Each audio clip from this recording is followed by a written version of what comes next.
Hi, my name is Casey Donnelly, and I'm the Communications and Safe Sport Coordinator for Bowls Canada. I invite you to join me as I get to know Canada's national squad members through a virtual chat. In this next interview with a national team member, I get the chance to chat with Jackie Foster, a member of the senior squad. My name is Jackie Foster, and I'm lead on ladies pairs and fours and sometimes triples.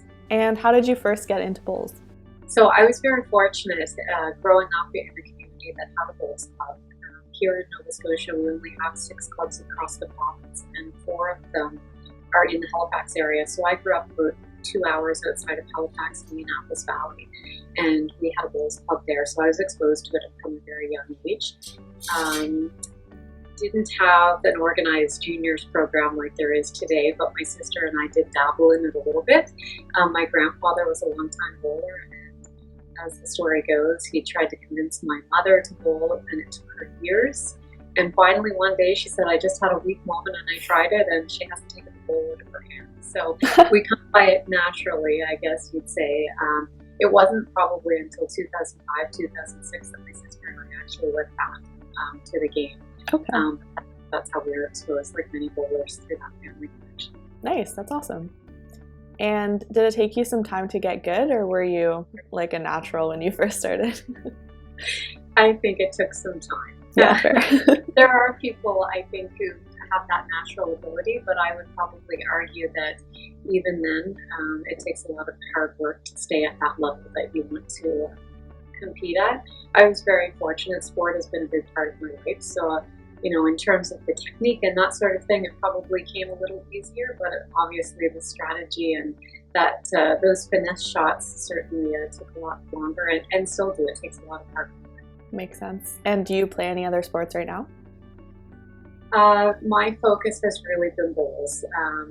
I was still competitively curling up until probably 6 or 7 years ago. But oftentimes when we were getting ready for our provincial playdowns, I'd be away bowling. It just wasn't fair to the girls. So I tried being that alternate or the 5th player, and it didn't really work. So I just stepped back from it. So really my focus in the last number of years is bowls. Okay, cool. And why do you love bowls? There are all sorts of reasons. I love being outside. I love the people we meet along the way, the people I've had the privilege of playing with and against. I love the fact that you can play with people of all ages and all abilities. And I love, the strategy of the game, and as I just mentioned, those finesse shots. It's a great game, and I'm always encouraging people to give it a try. And when they do, I love their reaction, because they always a lot harder than I thought. So there's a lot to the game, and there are a lot of great people involved, and I have a great privilege of playing with a lot of them, as well as my family. So it's meant a lot to me, for sure. Nice, that's awesome. And what do you currently do for work? I work in communications. Okay. So my background is journalism. I spent about 16 years as a broadcast journalism here in Atlantic Canada.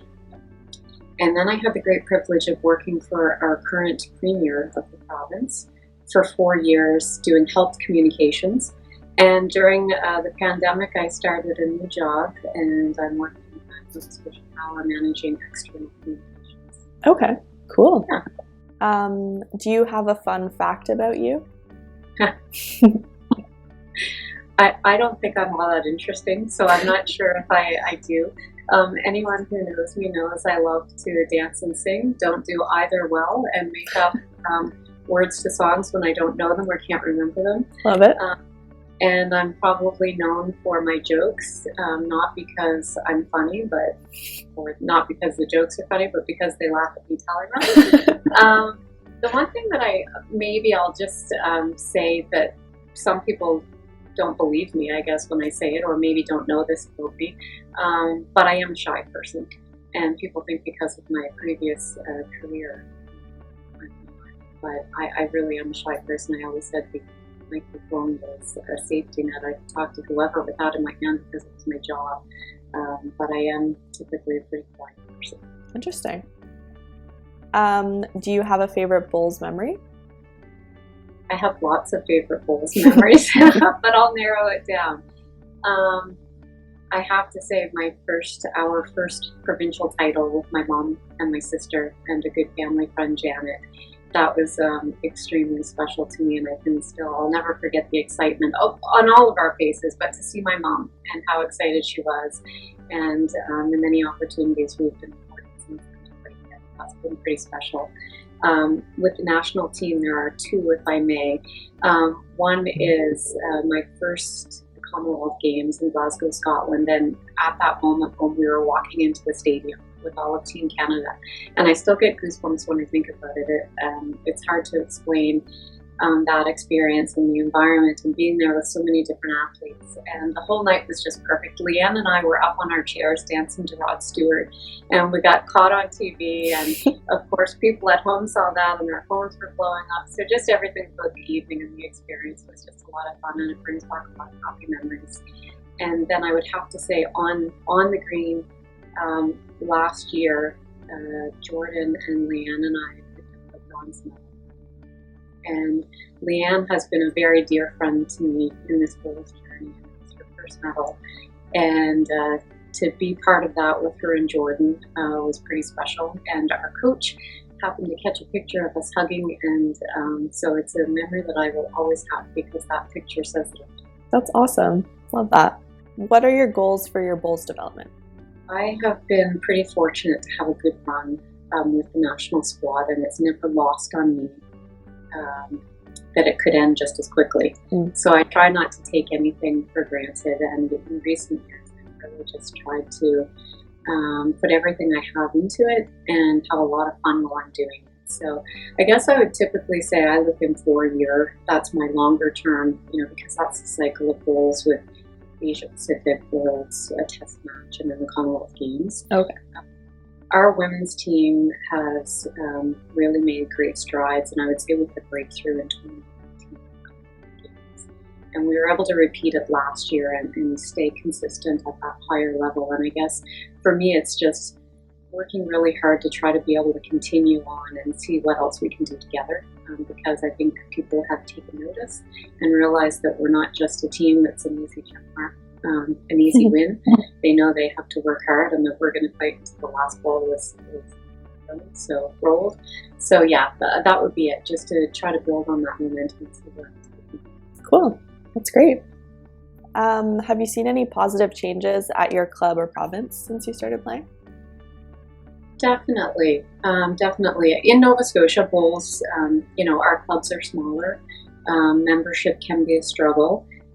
Again, my home club in Bridgetown, which is about 2 hours outside Halifax, 2 years ago, we were in a real struggle to keep our doors open. And after some hard work and support from the bowls community and others, we have been able to, and we've seen some new members join. And new members stick with it this year, even during COVID. So that's been really positive. Nice. And I would say probably as a province, and this is compliments of what we're seeing BCB do, and some of the structure and the coaching and that sort of thing. And that's trickling down to the provinces. And I think that's been really good. We're starting to see people get a little more involved and really see the importance and significance of having some of that structure in place. So I think it would be a positive as well. Awesome.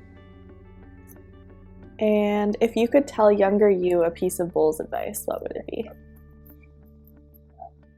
I'm not sure if this is so much bowls advice as just advice for life. It would probably be to worry less about what people think and just believe in yourself.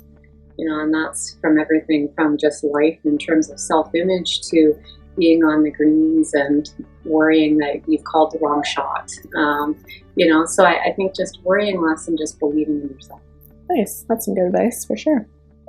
If you could start your bowls career over again, would you change anything? No. As I don't know, this probably sounds cliche, but I am a believer that every experience, every good or bad decision, every win or loss shapes us and makes us who we are and helps inform our future. So sure, there are probably things that I would have done differently or reacted in different ways, but those are all things that have made us who we are and hopefully even better, moving forward. For sure. Good fun. Nice. That's great. Well, those are all my real questions.